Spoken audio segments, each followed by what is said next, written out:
hay-adda nabad sugidda iyo sirdoonka qaranka Soomaaliya ee NISA ayaa xalay sii daysay fariin halis amni ah oo ku wajahneyd madaxweyne Farmaajo iyo ra'iisul wasaare Roble, taas oo ah in labadaba la damacsan yahay weerar qaarijin ah.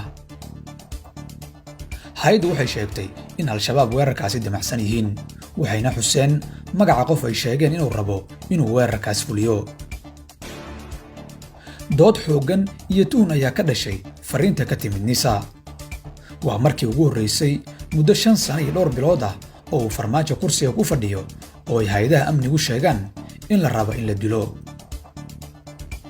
diidmo xoog leh ayay la kulantay fariinta NISA.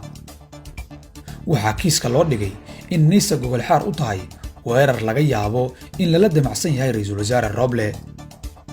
haddaba waxaan warbixintan ku eegaynaa 5 arrimood oo fariinta NISA u muujinaysa mid siyaasadaysan iyo mid Roble xaggiisa u badan.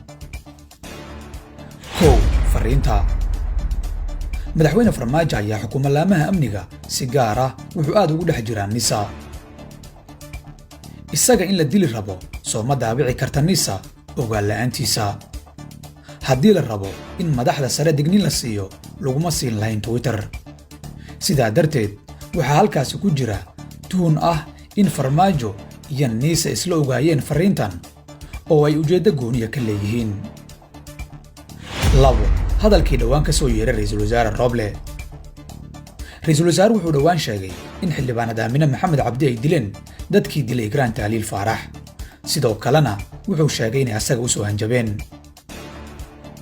Roble hore ayuu u sheegay in aanay Al-Shabaab dilin Ikraan. sidaa darteed gacanta uu Roble tuhunsan yahay waxaa loo arkaa hay'adda nabad sugidda iyo sirdoonka qaranka ee NISA. fariintii xalay dadka qaar waxay ku fasireen inaysan ahayn digniin madaxda la siinayo ee ay tahay hanjabaad la ballaariyey oo ku socotay ra'iisul wasaaraha. fariinta iyo wararka la xiriira inuusan Farmaajo doorasho u socon.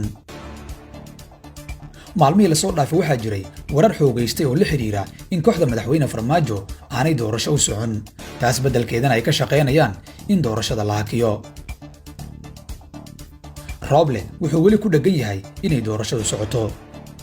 fariinta NISA waxaa loo akhrisan karaa joojin doorasho maadaama aanay macquul ahayn inay doorasho fuliyaan madax amnigoodu uu halis ku jiro oo aan dhaqdhaqaaq badan samayn karin.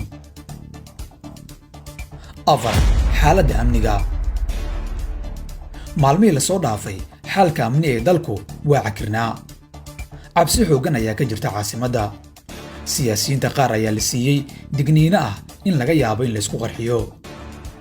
fariintii xalay ee NISA cabsida ayay sii xoojinaysaa, waana sababta dad badan ugu arkaan mid siyaasadaysan oo la rabo in lagu niyad jabiyo daneeyayaasha doorashada ama in dadka qaar ka baxsadaan caasimadda. dhinaca ay fariintu ka timid iyo shacabka.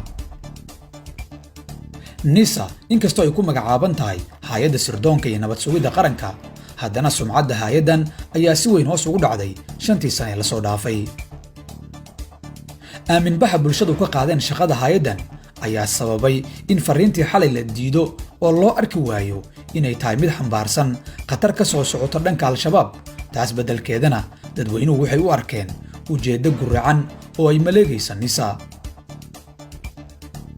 dhammaan arrimahan ayaa abuuraya xasilooni darro, walaac doorasho, kala shaki iyo in madaxda qaar aadaan abaabul ciidan oo ay naftooda ku ilaashanayaan.